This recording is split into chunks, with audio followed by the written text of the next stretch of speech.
Hi everybody, how are you?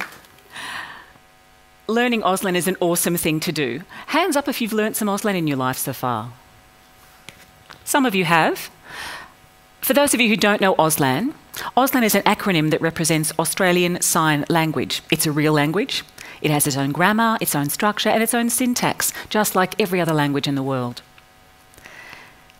The name Australian Sign Language means it belongs to Australia. It's our unique language, a beautiful language. Many people look on Auslan and say, well, that's something just for deaf people. It's just specifically for them. And that is true. It's the language that deaf people use as our natural language. But it's not just for deaf people. Members of their family, their friends and their work colleagues can also use Auslan.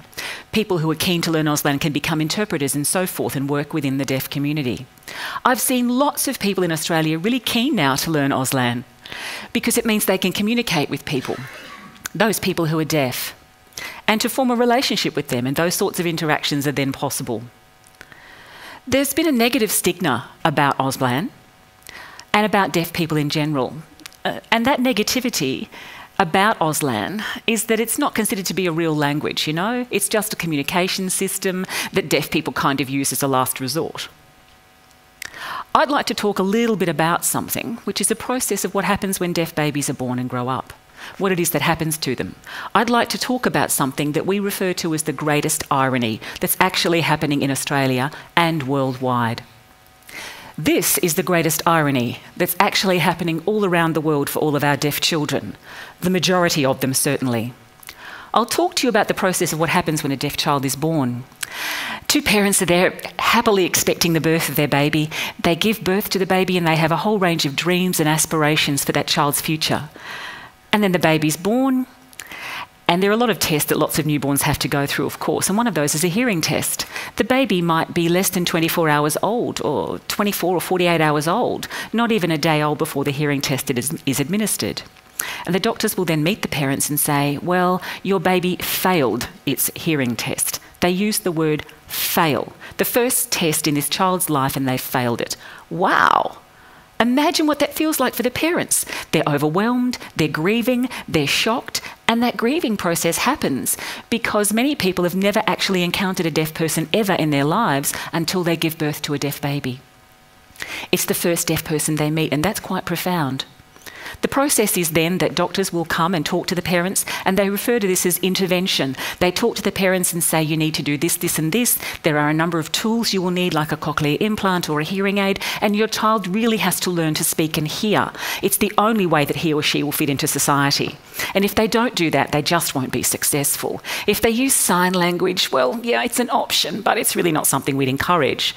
Doctors focus on a medical view of deafness. They see the child as a medical problem, something that's broken and needs to be fixed and repaired, and then the problem is solved and they can then join society. But parents don't have an option to meet deaf role models or deaf adults that they can ask questions of. That just doesn't happen for them. And the consequence of that is that the outcomes are dreadful, and there we have this irony. Deaf children need language. They need to acquire a language to be successful. It's common sense anyway.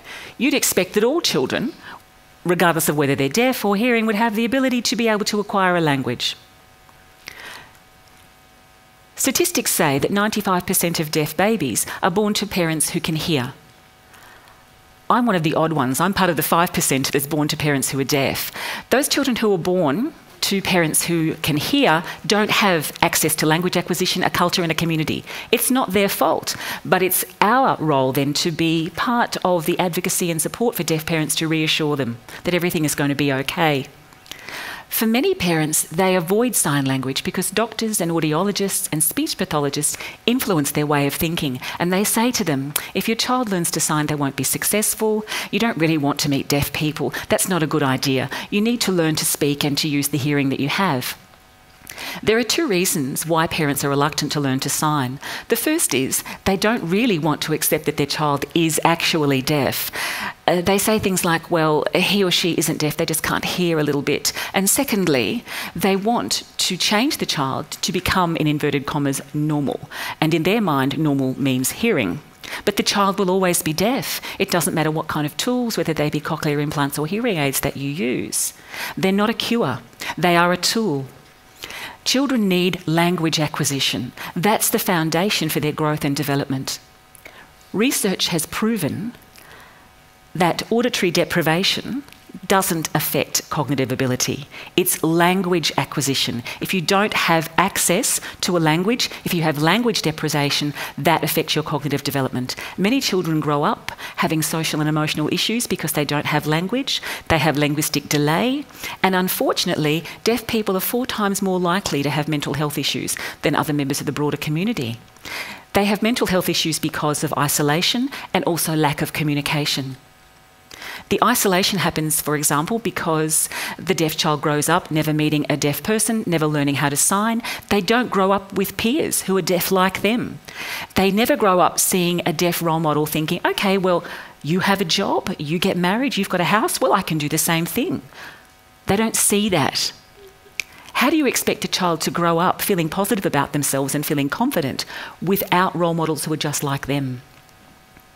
And secondly, communication. If you have no language, it means you can't express yourself, you can't communicate with others, you can't think, you can't develop relationships. That's dreadful.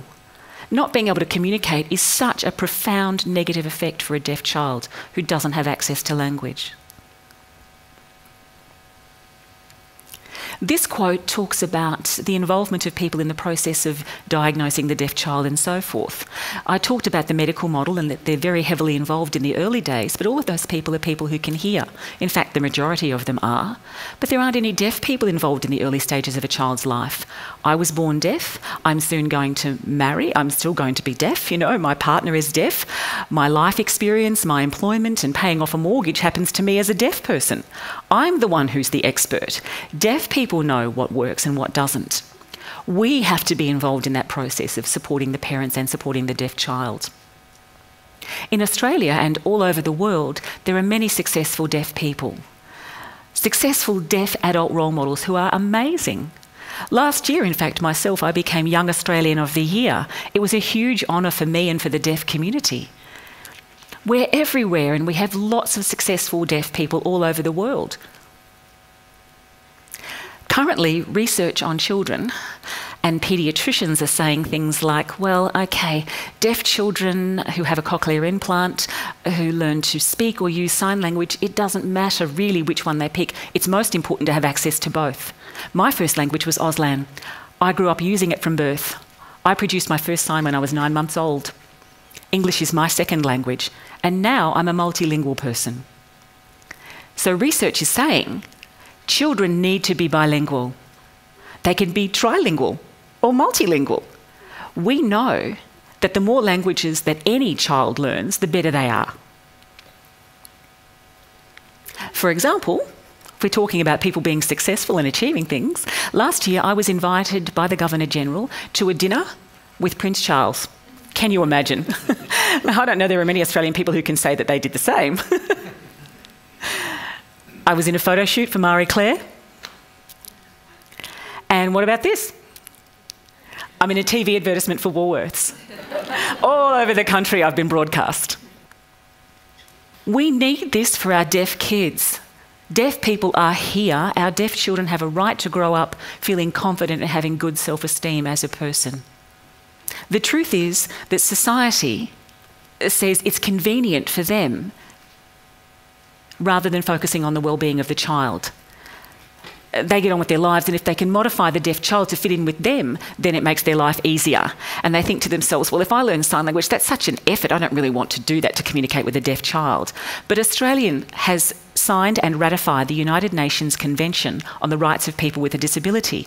Within that convention, there's Article 24, which relates to education. It specifically says that we must encourage sign language and facilitate its use to encourage young deaf children to have a linguistic identity with the deaf community. The Australian government has signed and ratified that convention, and now they're disregarding it. We need to put it back on the table. It's all of our responsibility. It's our social responsibility to make sure that happens. It's our responsibility to recognise, support and facilitate the human rights of deaf children. I'm very fortunate. My human rights have been recognised as I was growing up, but for so many deaf kids, they're denied those rights. Deaf children have a right to know they belong to a beautiful community that has a wonderful culture, a rich history and traditions, and it has a language. To be part of a community where they have people they can go to ask questions, to have role models and to have a support system. We are responsible to make sure that they don't feel like they're lesser or they're inferior than other people just because they can't hear. We need to get rid of that idea. They have a language, they have a community, they have a culture, they have deaf gain, and they are fortunate. We want all of you to be part of our journey, all of you in the audience. You can make the social change happen. So together, you and me and everybody can ensure that this irony I talked about before will no longer happen. And we're going to start that how? Well, I think I'm going to teach you some Auslan. Who's keen? Who wants to learn some signs? Fantastic, that's wonderful. Okay, the first one's hello. Okay, hello. Secondly, how are you? So you place the fingertips of both hands on your chest and then move forward and move out to a fist. So when you say to a deaf person, you can say, hi, how are you? And that will make the deaf person feel really good that you've made the effort to learn their language. The third one's very important. It's challenge, accepted. Challenge, accepted. So today, will you accept your challenge to learn Auslan, our beautiful Australian Sign Language? Yes? Fantastic. Challenge accepted. Thank you very much.